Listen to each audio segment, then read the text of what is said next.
I'm Lana Newman Cruzy, and welcome to We've Got Books, and boy do we ever. We are three authors: Anne Green, author of 35 books, Lana Newman Cruzy, author of 3 books, and James Yarborough, author of 12 books and short stories. We are coming to you from the Big Sky country of the Dallas-Fort Worth area of Texas, where we have 4 distinct seasons, all of which can occur within the same day. I'm Anne Green. I'm Lana Newman Cruzy. And I'm James Yarborough. We'll be your hosts for We've Got Books, and we're so excited to be connecting with you. We are authors who delight in telling you about our newest books, as well as interviewing other exciting, new and established Christian fiction writers about their books. Our goal is to introduce you to some great Christian fiction, to explore different books, and to discuss the craft of writing, and to have some fun doing so. We'll focus on getting to know authors and discover why we write books, because backstories are fascinating. We'll discuss fiction of different genres: suspense, romance, historical, women's fiction, mystery, and humor. Have you ever read a sensational book and wondered about the author who wrote it? How the genre and storyline were chosen, the plot envisioned, the characters created? We'll sit around the table chatting to get to know each author and how his book was created from a dream to a reality. Also, because we are a lover of words and believe you are too, at times we will delve into interesting writing topics such as figures of speech like idioms, alliteration, onomatopoeia, and cliches. So sit back and enjoy this ride into the literary world. You can find all the books we mention on Amazon. Look up the author's name and the book they mention. Today we're interviewing Anne Green, an award-winning author of 35 books. I'm James Yarborough, and I'll be asking Anne questions today. To start off, Anne, I wonder if you could tell us a little bit about yourself. Well, I'd love to. I live in Allen, Texas, and I've been married to the same wonderful man for 43 years. I've been writing for approximately as long as I've been married. I graduated from the University of Texas at Dallas, summa cum laude. I was born in Ohio and worked as a legal assistant until I moved to San Diego and continued working as a legal assistant. Then I moved to Chicago, where I had my family. And then we finally moved here to Texas. Hubby and I ran our own photography studio until he, an Army colonel, was deployed to different foreign countries. And I didn't want to handle the studio by myself.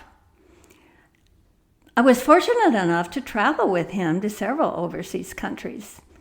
And at that point, I began my dream job, writing Christian fiction. With all that writing that you do you have any time at all for hobbies? Yes, I do take time for hobbies. I think we all need hobbies. Of course, I do love to read. I started at a young age, as many female writers did, with the Nancy Drew books, Gone with the Wind and Little Women. And I love to travel. I've been blessed to visit 40 different foreign countries. Plus, I've been to every single state in our beautiful United States. Some of my books take place in Texas, such as Red is for Rookie. Other books are inspired by places I've visited, such as my 2 historical romances set in Scotland, Masquerade Marriage and Marriage by Arrangement, and my suspense set in Turkey, Shadow of the Dagger. Those all sound like very interesting books. I think we'd all love to hear more about them. What book are we discussing today? Today, I'd love to tell my readers about one of my very favorite books. It's called Angel with Still Wings. I'll tell you about the back cover. It reads, "The year is 1941. a time when most people in America have never flown in an airplane. Spunky Mandy McCaig pilots repaired warplanes as part of the Women Air Force Service Pilots, or WASP. If the Army Air Corps shuts down their program, she must return to life in her hardscrabble mountain home and face her past. Army Air Corps Major Harvey Applegate lost his wife test piloting planes, and he doesn't want any more women killed on his watch. He fights to close the WASP program. This World War II romance shows Steel Magnolias meeting Band of Brothers, if you know those two movies. Can Mandy escape her past? Can a man burdened with memories of death agree to added danger for the new woman in his life? That's a great plot, Anne. I'd love for you to read an excerpt from Angel with Steel Wings. Would you do that? Yes, thank you for asking. I'd love to share a glimpse into Angel with Steel Wings. I'll start here in Harvey's point of view, where he first meets Mandy. She's late. Where is she? Insides churning like pistons, Major Harvey Applegate stared hard at the tiny blonde standing in front of him, her hands clenched behind her back. Her chin trembled. She looked so young. He wanted to pat her on the back and send her to the hangar for a hot chocolate. But Majors didn't do that. So he gritted his teeth. He was supposed to show respect for the wasps invading his air base. That was asking a lot. They were young and unpredictable. Men fought wars to protect American women. Men died in wars, not women. He restrained his impulse to pound the metal side of the wet hangar and slapped his thigh with his cap instead. I can't lose another wasp on my watch, not 2 in as many days. He plowed his hand through his short, dripping hair, frowned, and reminded himself not to get his underwear wrapped around an axle.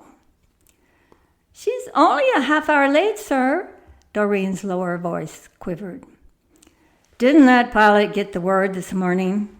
Harvey wrung his cap. He wouldn't take his temper out on this innocent blonde. "No, sir. Corporal Jones ran up to tell me we were grounded 20 minutes after Mandy was in the air." Above the wail of the wind, Harvey picked up the faint, lilting song of a Merlin engine running slightly rough. He gazed toward the windsock blowing straight out and pivoted toward the landing strip. A P-51 came in fast and low, circled the field, made a perfect 3-point landing, and taxied to a halt. He snapped his cap onto his head. He didn't have many men who could land in a crosswind that well. Even he would have had trouble. Boots splashing water, he dashed across the tarmac and reached the craft before the propeller stopped spinning. The canopy of the single-seater flew open.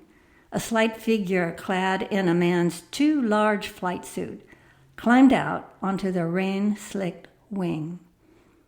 He stretched up his arms and grabbed her waist to lower her to the ground. Even with the weight of her boots, flight jacket, and gear, this one felt light in his arms. The pilot glanced at his insignia. If she'd actually been military, she'd have had to salute. But she wasn't, and she didn't. The minute her feet touched ground, the slender woman pulled off her goggles and gazed up at him. Wide blue eyes circled with goggle marks. Another starry-eyed angel. Harvey swallowed hard. His chest hurt. She looked so vulnerable. He scowled, picturing that slender nose smashed and those winsome lips closed forever. He couldn't face seeing another woman killed. He wanted these women off his airbase. Wanted no more sleep lost over these young ladies. Wanted no more sending them into danger. Wanted no more funerals that tore him apart. He slapped the cow of the plane so hard, she jumped. No more charred women in down planes. Trista took on a man's job, and look how that turned out. Agony pierced his chest. He shook his head, trying to dislodge the memory. "I'll see you grounded," Harvey thundered. "You were due back half an hour ago. Can't you women obey orders?" Ruby lips rounded into an O with surprise. Her sapphire eyes widened. Her dark brows arched. "What?" "Women pilots." He slammed his fist into his palm. "I'll shut down this program."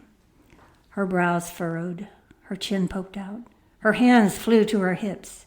She looked ready to jump all over him. As long as she was alive and safe, he didn't care.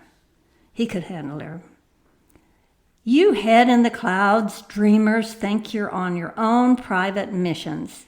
This base is no place for a woman." "You men have such a high opinion of yourselves. Women could fly in combat, but you keep us home." Flames tinted her wet cheeks. She stressed each word passionately. "You won't admit our country desperately needs us to fly these planes." Harvey could tell she wanted to say more, but she clamped her lips. He glowered. She glowered back. Tough, if she thought he had an inflated opinion of himself. Better that than for her to guess he had a soft spot for these female pilots. "I don't want any more dead women." She cringed, her face crumpled. Why hadn't he kept his trap shut? Even on a base this big, she probably knew the missing pilot. But he wanted to scare her into obeying the rules. Obedience gave the women pilots some semblance of safety. She recovered from her first reaction and blazed. "Connie's alive, I know it. And Rumor Patrol says it's just a couple of you big shots who want to shut us down. Most fellas like us testing repaired planes and towing targets. They want to be free to fly combat." He shrugged. She was right. And he couldn't dredge up a comeback.